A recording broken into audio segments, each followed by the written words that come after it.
Bismillahirrahmanirrahim. Assalamualaikum warahmatullahi wabarakatuh. Bismillah, alhamdulillah, wassalatu wassalamu ala rasulillah. Berjumpa kembali para jamaah Al-Asraniyah yang dimuliakan oleh Allah. Amin ya Allah ya Rabbal Alamin. Mari kita lanjutkan kembali ngadares ngawas kita. Kali ini saya membawa dua kitab, yaitu membawa kitab Safinatun Najah dan juga membawa kitab Bidayah. Yang ingin saya jelaskan kali ini itu yang berhubungan dengan wudhu. Aduh teh, masa kok nerangin bab wudhu? Apa nggak ada pembahasan yang lain misalkan bagi para pendengar? Ketika saya umur TK teh udah diterangin sama guru tentang bagaimana caranya melakukan wudhu. Sampai sekarang udah tua kok masih nerangin aja tentang wudhu. Begini ya para jamaah Al-Asraniyah, di dalam kitab Ta'limul Muta'alim itu dikatakan kalau kita itu mengkaji satu ilmu ataupun kita mendengarkan satu ilmu, membahas ilmu yang sama, misalkan membahas wudhu ini gitu ya contohnya, kita itu udah mendengar sampai 1000 kali, 1000 kali, bukan 10 kali, 1000 kali. Kemudian ada terbersit nih di dalam hati kita, aduh aku udah bosen ngedengerin wudhu lagi. Maka ulama itu mengatakan bahwa kita itu tidak termasuk ahli ilmu. Baru mendengar berapa kali? 1000 kali. Sekarang saya tanya, para pendengar ketika dari umur TK sampai sekarang udah umur segini, udah berapa kali mendengarkan bab wudhu? Apakah udah sampai 1000 kali? Ini menandakan bahwa ke dalam ilmu itu kita enggak boleh ada rasa bosannya. Kalau kita niatnya ngaji lillahi ta'ala, maka akan semakin begitu banyak pahala yang akan kita dapat. Nah, baik, jadi saya ingin menerangkan yang berhubungan dengan wudhu. Sebelum saya lanjut menerangkan akan furudul wudhu, maka ada satu kutipan dari kitab Bidayah. Kutipan itu yang mengatakan seperti ini. Faman qara'a hadhihi da'awati, barang siapa yang ketika melakukan wudhu mengucapkan doa-doa yang berhubungan dengan wudhu, fi wudhu'ihi, ketika melakukan wudhunya tersebut, kharajat khotoyahu, maka Allah itu akan mengeluarkan dosa-dosa yang ada pada orang tersebut min jami'i a'dha'ihi, dari seluruh anggotanya. Wa khutima ala wudu'ihi, kemudian akan dicap dari orang yang melakukan wudu tersebut bi khatamin, dengan cap, wa rufi'a lahu tahtal arsy, maka akan diangkat sampai ke arasy, falam yazala, kemudian tidak akan berhenti yusabbihullaha ta'ala, membacakan tasbih terhadap orang yang melakukan wudhu tersebut, wa yuqaddisuhu, dan Allah akan membersihkan wudhu terhadap orang tersebut, wa yuktabu lahu thawabu dzalika ila yaumil qiyamah, dan Masya Allah, Allah akan menuliskan pahala bagi orang yang melakukan wudhu tersebut ila yaumil qiyamati, sampai hari kiamat. Berarti enggak berhenti-henti sampai hari kiamat. Tetapi yang barusan oleh ulama itu dikatakan faman qara'a, jika kita melakukan wudhunya tersebut disempurnakan dengan doa. Jadi itu menandakan bahwa yang disampaikan oleh ulama tersebut, ketika kita melakukan wudhu, yang sulit itu apanya? Yang sulit itu adalah hati kitanya ingat kepada Allah. Jadi yang akan berubah dari setiap tetesan dari air wudhu tersebut akan berubah menjadi tasbih, akan berubah menjadi maghfirah bagi diri kita itu adalah ketika kita melakukan wudhunya tersebut ingat hati kita itu kepada Allah. Dan itu sangat sulit sekali hati kita ingat kepada Allah. 2 detik, 3 detik aja itu udah susah. Apalagi kita melakukan wudhu bisa sampai 1 ataupun 2 menit kan. mungkin sampai 3 menit lah gitu ya, atau 2 menitan lah. Dan itu sungguh sulit sekali, selama 2 menit itu kita harus mengingat Allah. Nah oleh karena itu para ulama membantu kita agar hati kita itu selalu ingat kepada Allah, selalu konsentrasi kepada Allah. Maka ulama membantu dengan setiap gerakan anggahota dengan doa yang baru, agar kita konsentrasi terhadap doa itu dan hati kitanya itu akan selalu ingat kepada Allah, seperti itu. Nah apa saja doa-doanya, maka nanti insya Allah akan saya terangkan. Nah, dan di dalam melakukan suatu ibadah dari satu orang dengan orang yang lain itu pahalanya itu gak akan sama. Dan belum tentu semua orang yang melakukan ibadah tersebut akan sah ibadahnya ataupun diterima oleh Allah.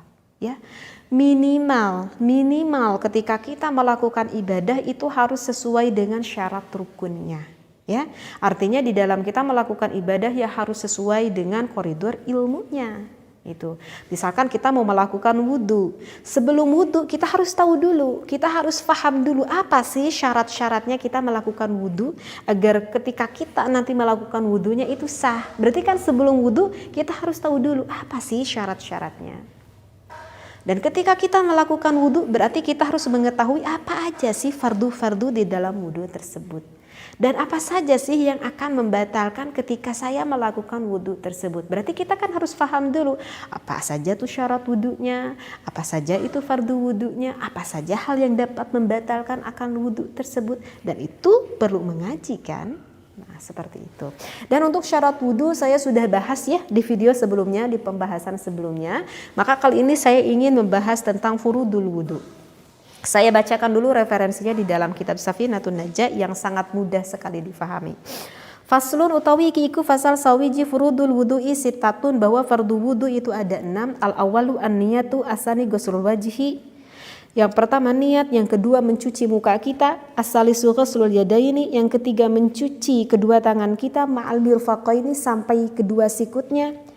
Ar-rabi'u masu syai'in minar ra'si, yang keempat mengusap kulit kepala. Al-khamisu ghuslur rijlaini, yang kelima mencuci kedua kaki kita, ma'al ka'baini serta dua mata kaki kita. As-sadisu, dan yang keenamnya at-tartibu, itu adalah tartib. Nah, itu mungkin udah pada paham ya akan fardu wudu tersebut. Baik.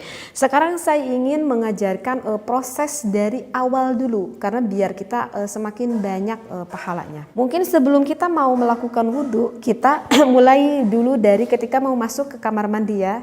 Nah, tetapi di dalam sunnah pun hanya sebagian saja yang akan saya sampaikan. Nah, ketika kita mau masuk ke kamar mandi, maka dimulailah dengan kaki yang kiri, jangan sampai dengan kaki yang kanan, sambil kita mengucapkan doa, Allahumma inni a'udzubika minal khubuthi wal khabaithi. Lalu setelah itu kita masuk ke kamar mandi, biasanya kan kalau ke kamar mandi itu biasanya itu kita itu pengen pipis gitu ya, maka kita pipis dulu dan sebaiknya selalu membersihkan dulu kemaluan kita sebelum kita melakukan wudhu, terutama untuk perempuan ya. Meskipun seorang perempuan gak pengen pipis, sebaiknya membiasakan kalau mau wudhu itu membersihkan kemaluannya. Kenapa? Karena dikhawatirkan seorang perempuan itu mengeluarkan keputihan. Dan kebanyakan ulama mengatakan bahwa keputihan itu adalah najis. Jadi sebaiknya dicuci dulu ya. Nah, maka ketika kita misalkan udah pipis ataupun enggak pipis, ketika kita mencuci kemaluan kita, nah di sana kita ucapkan doa untuk membersihkan kemaluan kita. Nah, ini ada di dalam kitab Bidayatul Hidayah karangan Abi Hamid Al-Ghazali. Doanya adalah Allahumma tahhir qalbi minan nifaqi wa hassin farji minal fawahishi. Allahumma ya Allah tahhir qalbi, moga membersihkan akan hati saya, Allahumma tahhir qalbi minan nifaqi, dari kemunafikan, wa hassin farji minal fawahishi, dan menjaga kemaluan saya dari kejelekan. Nah, itu adalah doa ketika kita membersihkan kemaluan kita. Nah, setelah itu maka kita mau proses melakukan wudhu. Ya, di dalam melakukan wudhu, kalau memungkinkan melakukan wudhunya itu menghadap ke kiblat, maka itu sunnah untuk menghadap ke kiblat. Misalkan kiblat itu sebelah depan, sedangkan kerannya itu ada di depan sehingga memudahkan kita untuk sunnah menghadap kiblat. Tetapi kalau misalkan menyulitkan ya nggak apa-apa, membelakangi kiblat juga. Misalkan kiblat sebelah sana tapi kerannya di sini sehingga sulit kan gitu ya. Sehingga harus mutar dulu ya nggak apa-apalah. Itu hukumnya sunnah bukan wajib. Tapi kalau kita memungkinkan maka lebih baik menghadap ke kiblat. Kemudian di dalam sunnahnya apa yang pertama kita lakukan itu adalah mencuci tangan kita 3 kali, mencuci tangan kita sambil kita bersihkan mungkin ada kotoran di tangan kita ataupun biasanya di bagian bawah-bawah kuku, misalkan ada hitam-hitam kuku kita yang kotor, maka sambil mencuci sambil membersihkan dari kotoran di bawah kuku tersebut, dan jangan lupa sambil berdoa mencuci tangan. Doanya itu adalah Allahumma inni as'alukal yumna wal barakah wa a'udzubika minasyu'mi wal halakah. Allahumma, ya Allah, ini sesungguhnya saya as'aluka, saya memohon meminta kepada Allah al-yumna akan kekuatan, wal barakata dan juga keberkahan, wa a'udzubika dan aku memohon perlindungan kepada Allah minasyu'mi wal halakah dari kejelekan dan juga keruksakan. Sekali lagi terjemahnya yaitu ya Allah, aku meminta kepada Allah akan diberikannya kekuatan dan juga keberkahan, dan aku memohon dilindungi oleh Allah dari segala keruksakan dan juga kejelekan. Itu adalah bisa diucapkan dengan lisan ataupun dengan hati kita, ya. Seperti itu. Nah, kalau udah sampai kita mencuci tangan 3 kali, maka disunahkan kita berkumur-kumur, ya. Dan berkumur-kumur pun ada lagi doanya. Dan doanya itu adalah Allahumma a'inni ala tilawati kitabika wa kasrati dzikri laka wa tsabbitni bil qawli tsabiti fil hayatid dunya wa fil akhirah. Artinya adalah Allahumma, ya Allah, a'inni sesungguhnya saya ala tilawati kitabika, semoga Allah selalu menetapkan akan lisan saya ini selalu membaca akan kitabnya Allah, wa kasrati dzikri laka dan selalu membanyakan zikir kepada Allah, dan menetapkan ucapan saya ini wa tsabbitni bil qawli sabiti fil hayati dunya wa fil akhirah, dan menetapkan lisan saya ini kebaikan, seluruh kebaikan ketika di dunia dan juga di akhirat. Nah, itu adalah doa ketika kita berkumur, ya. Bagi yang merasa kesulitan bisa diulang-ulangi lagi aja ya videonya. Nah, kemudian lanjut ketika berkumur, kemudian disunahkan menghirup air masuk ke hidung. Bukan gini, ya. Menghirup air itu bukan bawa air sedikit ini, bukan, tetapi ambil airnya sedikit di genggaman tangan. Nah, gitu dihisap. Jadi bukan cuman bawa air sedikit digini-gini aja, apa itu? Jadi menghisap air ke dalam hidung. Maka ketika kita menghisap peng gitu di sini ya. Agak langsung di sini nih terasa nih akan membunuh nih setan yang ada di sini nih, gitu ya. Setelah itu maka dibuang lagi airnya, setelah kita hisap dan ada sedikit sisanya maka kita buang lagi airnya, gitu ya.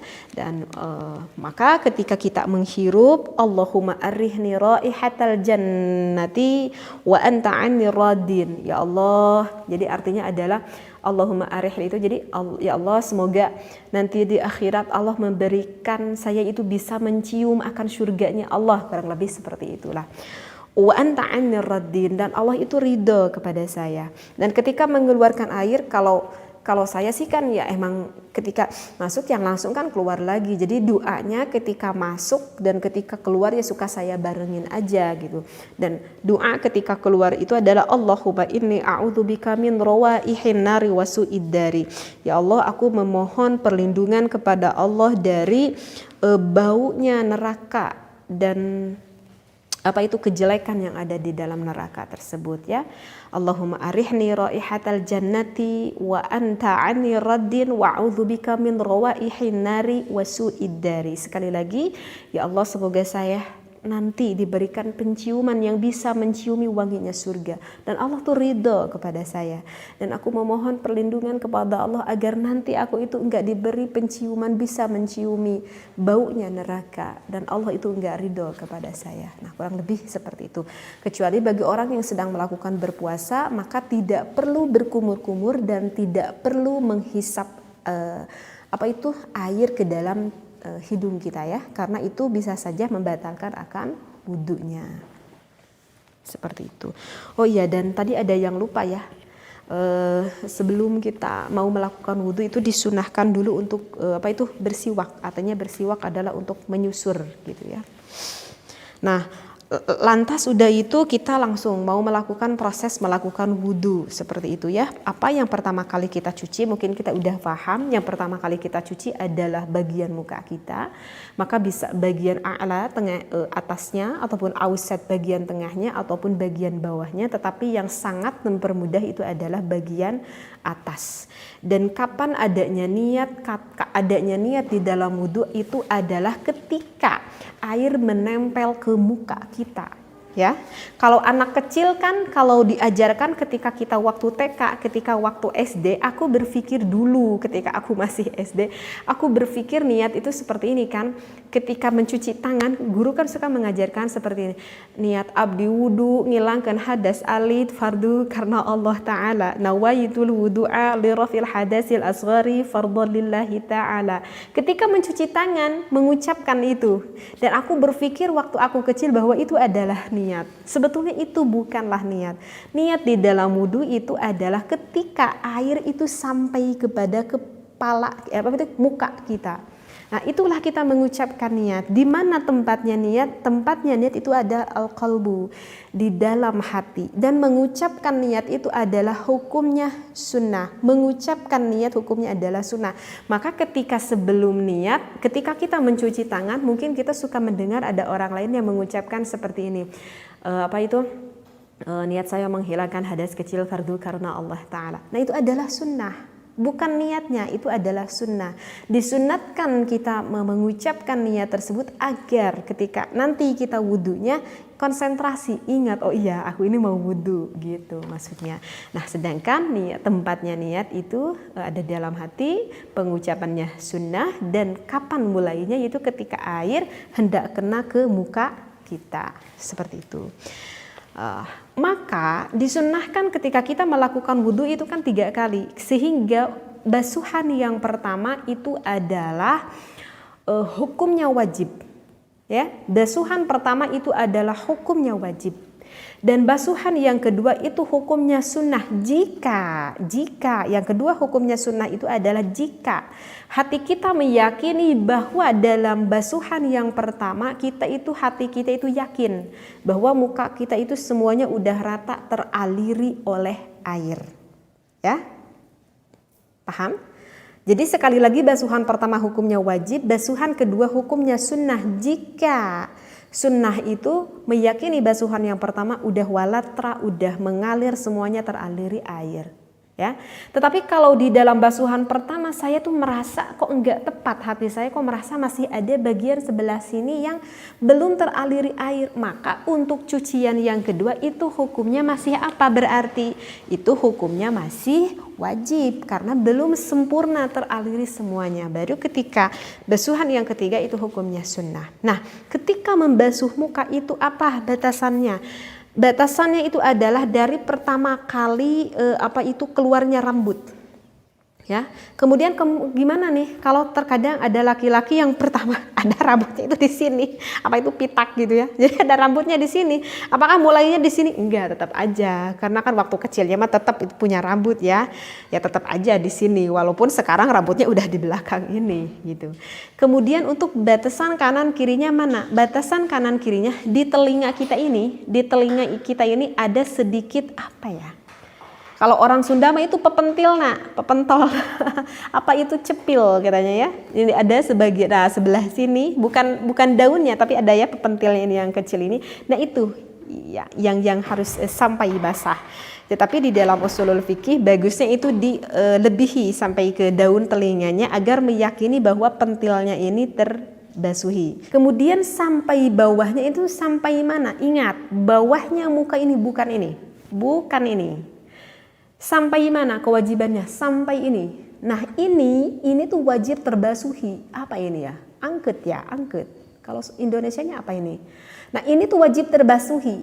Sehingga kalau dari bawahnya ini enggak teraliri air itu enggak syah wudunya. Jadi kalau misalkan kita mengalir air sampai gini aja, terus gini aja airnya itu nyangkrung gitu di sini, itu enggak sah wudunya. Jadi harusnya meratakan tangan kita itu sampai ke mana? Sampai ke bawah ini.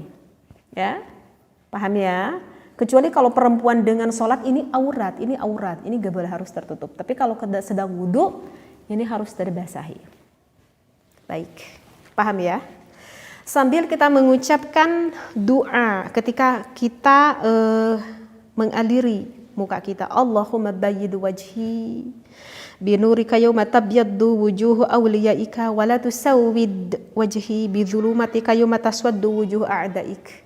Yang artinya adalah, ya Allah, semoga Allah membersihkan muka saya dengan cahayanya Allah, seperti Allah memberikan cahaya terhadap muka-muka kekasih Allah. Dan jangan diberikan hitam muka saya ini seperti Allah memberikan hitam terhadap wajah-wajah musuh-musuh Allah. Nah itu adalah doa ketika kita mencuci muka kita. Langsung sekarang lanjut ke bagian tangan kanan dulu. Gak boleh tangan kiri dulu karena gak tertib. Tangan kanan dulu. Dari mana coba? Dari sini dulu apa dari sini dulu kalau kita biasa wudhu?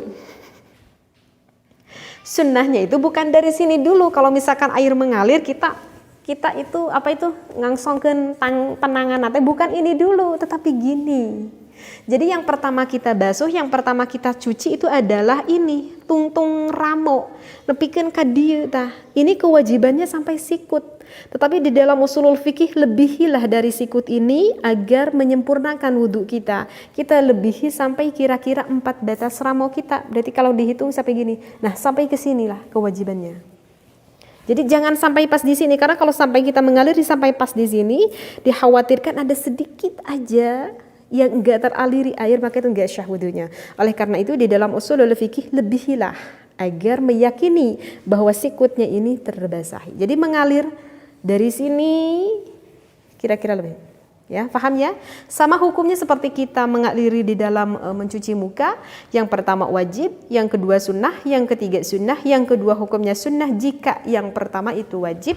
Jika yang pertama merasa belum teraliri dengan sempurna, maka yang kedua itu masih hukumnya apa? Wajib. Begitu ya, tangan kanan, kemudian lanjut dengan tangan yang kiri. Oh ya, doanya itu adalah Allahumma a'tini kitabi biyamini wa hasibni hisabai yasira. Allahumma ya Allah, ketika nanti saya a'tini kitabi biyamini, ketika nanti saya membawa buku amal saya, ya Allah, semoga saya itu membawa buku amal itu dengan tangan yang kanan ini. Wa hasibni hisabai yasira, dan semoga Allah memudahkan kepada saya hisaban saya kelak nanti di akhirat. Dan kemudian ketika mencuci tangan yang kiri, maka kita mengucapkan lagi doa Allahumma inni a'udzubika an tu'tiyani kitabi bisyimali aw min wara'i dhahri. Ya Allah, semoga nanti saya di akhirat jangan mengambil buku amal dengan tangan kiri saja, aw min wara'i dhahri, apalagi di belakang punggung saya. Karena kalau nanti ketika kita di akhirat mengambil buku amal, ketika kita mengambil dengan tangan yang kanan, maka insyaallah kita akan dengan mudah dimasukkan ke dalam syurganya Allah.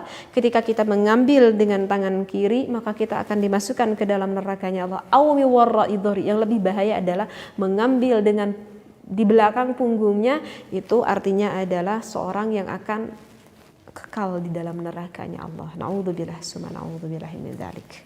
Maka setelah itu kita mengusap kulit kepala. Bahasanya kalau ketika kita mencuci muka ghuslu, ya. Ketika mencuci tangan ghuslu. Tetapi ketika kepala bahasanya bukan ghuslu tetapi apa? Mashu, mengusap. Apa bedanya ghuslu dengan mashu? Bedanya adalah ketika kita mencuci muka, mencuci tangan, mencuci kaki, bahasa ghuslu di sini adalah jari'ul ma'i. Airnya itu harus mengalir. Jadi kalau kita melakukan wudu mencuci muka, airnya itu enggak mengalir, itu enggak sah wudunya. Kayak anak kecil, kayak anak TK, kalau wudhu gitu ya, membawa air di sini, terkadang airnya itu udah hilang, tuh langsung plok di sini dikosok-kosok-kosok. kalau saya memperhatikan anak-anak TK, wudhunya kayak seperti itu, ini dikosok-kosok gitu. Itu enggak jari ulma'i, artinya airnya itu enggak mengalir. Jadi disyaratkan ketika kita mencuci muka itu, mencuci tangan itu harus jari ulma'i, airnya itu harus mengalir. Itu yang dimaksud dengan bahasa ghuslu. Berbeda dengan untuk bagian yang keempat, bahasanya bukan ghuslu tetapi mashu ra'si, ini mengusap. Jadi di dalam mengusap kulit kepala, bukan rambut, tetapi apa? Kulit kepala. Kulit kepala ya, ini kulit kepala ya. Ya kepala mana? Ya ini seputaran kepala, mau di depan, mau di tengah, mau di sini, ini sama juga kepala. Jadi sebenarnya kalau kita mengusap kulit kepala boleh ke sini, boleh. Hanya aja nggak biasa ya. Biasanya kan di depan. Ini karena ini lebar nih, udah pakai golf nih untuk laki-laki gitu. Sehingga pengennya di sini nih, karena ini lebar nih rambutnya nih, nggak apa-apa. Di sebelah sini aja. Cuman nggak biasa aja gitu ya. Maka itu mengusap kulit kepala. Jadi mengusap kulit kepala itu enggak perlu mengambil air yang banyak di tangan kita. Justru ini adalah makruh jika kita mengambil banyak air seperti itu. Jadi biarkan basah saja tangan kita, disunnahkannya gini ke belakang, dikedepankan. Untuk laki-laki mudah, tapi untuk perempuan kan sulit karena rambutnya itu panjang gitu ya. Jadi gak apa-apa, basah aja sampai gini ya. Mengambil air yang baru, tetapi syaratnya harus mengambil air yang baru ketika mengusap. Mau mengusap kulit kepala, mengambil air yang baru, diusapkan ke kulit kepalanya sampai meyakini terasa basah kulit kepala kita. Seperti itu ya. Untuk doanya itu adalah Allahumma harrimi sya'ri wa basyari 'alan nari. Ya Allah, semoga Allah mengharamkan akan kulit dan rambut saya dari nerakanya Allah. Kemudian setelah itu kita dilanjutkan untuk mencuci kedua telinga kita, tetapi untuk mencuci kedua telinga itu hukumnya bukan wajib, itu hukumnya adalah disunnahkan. Ya, sekali lagi, mencuci kedua telinga itu hukumnya bukan fardu, bukan wajib, tetapi disunnahkan. Disunnahkannya kalau di dalam kitab Riyadul Badi'ah dikatakan ma'an itu babarengan. Jadi sunnahnya mencuci kedua telinga itu bukan satu-satu, satu dulu kanan lalu kiri, bukan, tetapi disunnahkannya itu adalah mengambil air yang baru, kita langsung bareng mencuci kedua telinga kita ini. Jadi bahasanya ma'an, sasarengan, bebarengan, mencek Sunda nama gitunya. Allahumma ij'alni minal ladzina yastami'una al-qawla fayattabi'una ahsanah. Ya Allah, semoga Allah menjadikan kepada saya minalladzina, dari golongan orang-orang yastami'una qaulah, yang selalu mendengar akan ucapan Allah, fayattabi'una ahsana, dan saya selalu bisa mengikuti akan kebaikan-kebaikan yang Allah berikan kepada saya. Ya, jadi itu adalah doa ketika membasuh ini telinga. Setelah itu disunatkan membasuh ataupun mengusap ini.